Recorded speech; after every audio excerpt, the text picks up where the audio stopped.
Please subscribe. ఈ వినాయకుడు వచ్చి 4th రోడ్లో ఉండేది, తిరుపతి సెట్ వేసారనమాట. ఇది మాత్రం చాలా బాగుంది, సూపర్గా. లోపల కూడా చాలా బాగా డెకరేషన్ చేసినారు. ఈ వినాయకుడు చూసిన వాళ్ళంటే కింద కామెంట్ చేయండి ఎలా అనిపించిందో మీకు. నాకైతే చాలా అంటే చాలా బాగా అనిపించింది, సూపర్గా చేసినారు ఇది అని. సెట్కే సుమారుగా ఖర్చు అయి ఉంటుంది ఖచ్చితంగా. వినాయకుడు చాలా పెద్దది, ఇది నాకు తెలిసి ఇదే అనుకుంటా హైయెస్ట్. నేను చూసినంత వరకు ఇదే హైయెస్ట్ పెద్ద బొమ్మ ఇది. ఈ బొమ్మ కానీ సెట్ కానీ చాలా అంటే చాలా సూపర్గా చేశారు. చూడండి వినాయకుడు అంత బుజ్జి వినాయకుడు. ఈ వినాయకుడు వచ్చి వేణుగోపాల్ నగర్ దగ్గర ఉండేది ఇది. ఇది వచ్చి శివుడు పార్వతి. ఎంత బాగుంది కదా, చూడ్డానికి బొద్దు బొద్దుగా ఎంత సూపర్గా ఉన్నాయి వినాయకుడు అయితే. నెక్స్ట్ వచ్చి చిన్మయి నగర్ మెయిన్ రోడ్లో ఉంది ఇది. ఆపరేషన్ సింధూర్, ఇది మాత్రం హైలైట్. అసలు ఆనాటి వరకు హైలైట్ ఉంటుంది ఇది. చాలా అంటే చాలా బాగా చేసినారు. జైంట్ రూట్ మెయిన్ రోడ్ ఇది. స్ట్రైట్గా చిన్మయి నగర్ పోతే స్ట్రైట్ మెయిన్ రోడ్లోనే ఉంటుంది అనమాట. అది సూపర్గా ఉంది ఇది మాత్రం విగ్రహం. మీకు ఎలా అనిపించిందో కింద కామెంట్ చేయండి. నాకు మాత్రం బాగా నచ్చింది. ఇది చూడండి కలుషం, ఎంత హైట్ ఉంది తెలుసా ఇది కలుషం. సూపర్గా ఉంది ఇది మాత్రం చూడ్డానికి. ఇది వచ్చి అరవింద్ నగర్ గవర్నమెంట్ హాస్పిటల్ దగ్గర నుంచి బ్రిడ్జి కింద వస్తే అరవింద్ నగర్కి ఫస్ట్ క్రాస్లోనే ఉంటుంది, ఫస్ట్ రైట్లోనే. ఇదైతే అసలు సూపర్ ఉంది. వినాయకుడు అయితే తామర పువ్వులో ఉన్నాడనమాట వినాయకుడు.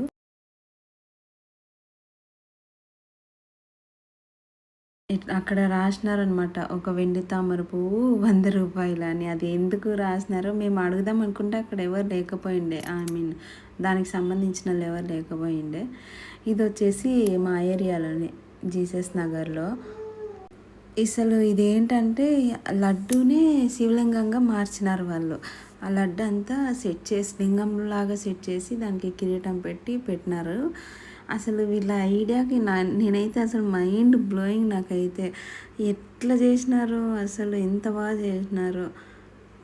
ఒక లడ్డుని లింగంగా మార్చేది అసలు మామూలుగా లేదు. వాళ్ళ ఐడియాకి మెచ్చుకోవచ్చు, అంత బాగా చేసినారు. ఈడ వినాయకుడు అయితే కూర్చొని ఉన్నాడు, బాగున్నాడు. ఈ వినాయకుడు కూడా కొంచెం హైట్ ఉన్నాడు బాగా.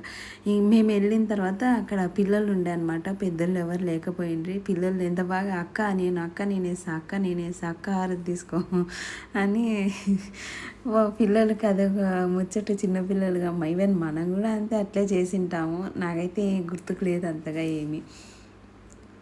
ఇది వచ్చేసి ఇది సుధీర్ అన్న వాళ్ళది. ఇది చూడండి ఎంత బాగుందో. ఫస్ట్ వినాయకుడు చిన్న విగ్రహం పెట్టినారు ముందర. లోపలికి వెళ్ళిన తర్వాత ఎలకలు పెట్టినారనమాట. ఎలకలు, కోడి పిల్లలు అన్నీ ఉన్నాయి. అక్కడ రాసినారు టచ్ చేయకూడదు అని. శివుడు ముందర నంది, ఎంత బాగా సెట్ చేసినారు.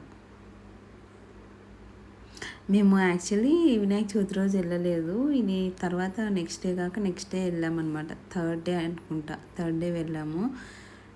చూడండి శివుడు, ఆయన ఎక్కడన్నా కూడా అదొక పాజిటివ్ వైబ్. శివుడు ఎక్కడుంటే అక్కడ. ఇది వచ్చేసి ఫిష్ వినాయకుడు. ఫిష్ కలర్ చేంజ్ అవుతుంది వినాయకుడికి. వాళ్ళు ఇది పెట్టినారు, ఏమంటారు దాన్ని, ప్రొజెక్టర్ పెట్టి అట్లా సెట్ చేసినారనమాట. బ్యాక్గ్రౌండ్లో ఎల్ఈడిలో ఫిషెస్ అన్నీ ఉండేలాగా బాగుంది. ఇది కూడా ఫిష్ వినాయకుడు. నేను కొత్తగా చూస్తాను ఫస్ట్ టైం, ఇంతకుముందు ఎప్పుడు చూడలేదు. ఇది బాగుంది. ఇది కూడా లోపలంతా లైటింగ్ సెట్ అంతా బాగా చేసినారు.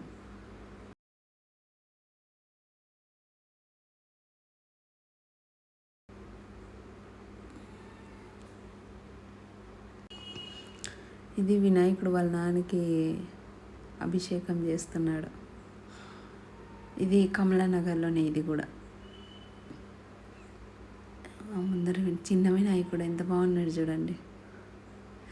అసలు విగ్రహాలన్నీ చాలా అంటే చాలా బాగా డెకరేట్ చేసి బాగా దాంట్లోకి కలర్ కానీ ఐ మీన్ సెట్టింగ్స్ కానీ అన్నీ ఎంత బాగా సెట్ చేసినారంటే అసలు వాళ్ళు ముందే ఒక ప్లానింగ్, అంటే ఇప్పుడు నెక్స్ట్ ఇయర్ మనం కూర్చోబెడతామంటే ఇయర్ కూర్చోబెట్టిన దానికి ఎక్స్టెండెడ్గా నెక్స్ట్ ఇయర్ కూర్చోబెట్టాలి అన్న థాట్తో వాళ్ళు చేస్తున్నారు. సూపర్గా ఉంది అసలు. అన్ని చోట్ల అంతే, అన్ని చోట్ల వినాయకులు కూడా సూపర్గా ఉంది. ఇది మెయిన్, మా ఊర్లో మెయిన్ సెంటర్ ఇది సప్తగిరి సర్కిల్. అసలు అందరూ అసలు మెయిన్ ఫస్ట్ చెప్పాలి ఏంటంటే వినాయక చవితి రోజు ఈడ ఎంత అంటే అంత రష్ ఉండింది, భారీగా రష్. అసలు జనాలు అయితే అంత మంది ఉన్నారు. అసలు బాబోయ్, ఆ జనాలను చూసి మేము వెనక్కి వెళ్ళిపోయినాం. అమ్మో ఇప్పుడు కాదులే మళ్ళీ వచ్చి చూద్దాము అని చెప్పేసి. అందుకోసమని ఇంకా మళ్ళీ మేము అదే థర్డ్ డేనే వెళ్ళామన్నమాట. నేను మా వాడు వెళ్తున్నాం. ముందర వచ్చేసి రాధాకృష్ణులు ఉన్నారు. ఇది స్టార్టింగ్ ఎంటర్ అవ్వగానే ఇట్లా డిజైన్ డెకరేట్ చేసినారనమాట. మళ్ళీ సైడ్లో వచ్చేసి మన వాళ్ళందరివి అసలు అందరూ శివాజీ గారు, మళ్ళా ఝాన్సీ లక్ష్మీబాయి గారు అందరూ ఉన్నారనమాట. ఫ్రీడమ్ ఫైటర్స్ అందరివి పెట్టినారు బొమ్మలు. ఇది ఒక థీమ్ లాగా అనుకున్నారు వాళ్ళు యాక్చువల్గా అయితే. ముందరంతా సెట్ చేసి బ్యాక్ ఇది రాముడు వినాయకుడు అనమాట. రాముని గెటప్లో ఉండే వినాయకుడు బాగా సెట్ చేసినారు. అది బ్యాక్ సైడ్ అయితే షో చేస్తారు, అది వినాయక చవితి రోజు చేస్తున్నారు, తర్వాత వేయలేదు. బ్యాక్ సైడ్ అది వినాయకుడిని చూపిస్తారు కదా, అప్పుడు అది షో చేసి వినాయకుడిని చూపించినారనమాట. అది మేము మిస్ అయినాం, ఆ రోజు జనం ఉన్నారని ఇంకా మేము రిటర్న్ వెళ్ళిపోయినాం. అసలు ఎంత బాగుందో. ఇంతకుముందు మేము మా చిన్నప్పుడు ఉన్నప్పుడు ఫస్ట్ టైం అప్పుడు చూసినాము. దాని తర్వాత మళ్ళీ ఆఫ్టర్ లాంగ్ టైం సప్తగిరి సర్కిల్లో వినాయకుడిని ఈ వినాయక చవితికి చూసినాను అనమాట నేను. రాముడు లక్ష్మణుడు అక్కడ ఏంటంటే మొత్తం రామాయణం అంతా చూపించేసినారు. వాల్మీకి గారు, మళ్ళా రావణాసుడు, భరతుడు, లక్ష్మణుడు, సీతమ్మ అంతా మొత్తం ఒక రామాయణమే ప్లే చేసేసినారు అక్కడైతే. బాగుండింది ఇది కూడా. అసలు మా ఊర్లో ఏంటంటే మెయిన్ ఈ సప్తగిరి సర్కిల్లో పెట్టేది మెయిన్ అనమాట అన్నిటికంటే. వాళ్ళు ఏంటంటే ఒక షో లాగా ఏదైనా కానీ ప్రతిసారి కూర్చోబెట్టినప్పుడు అంతా ఒక యాక్ట్ లాగా పెడతారనమాట. ఇంక ఇది వచ్చేసి సాయినగర్లో అన్నీ బాగున్నాయి వినాయకుళ్ళు, అసలు చాలా అంటే చాలా బాగున్నాయి. సో మ్యాక్సిమం ట్రై చేసినాము చూపించడానికి. మా వీడియోస్ కనుక మీకు నచ్చినట్లయితే please like, share and subscribe. మళ్ళీ మంచి వీడియోస్తో మేము ముందుకు వస్తాము. మీరు ఇట్లానే ఎంకరేజ్ చేయండి, సపోర్ట్ చేయండి. ఓకేనా, బాయ్.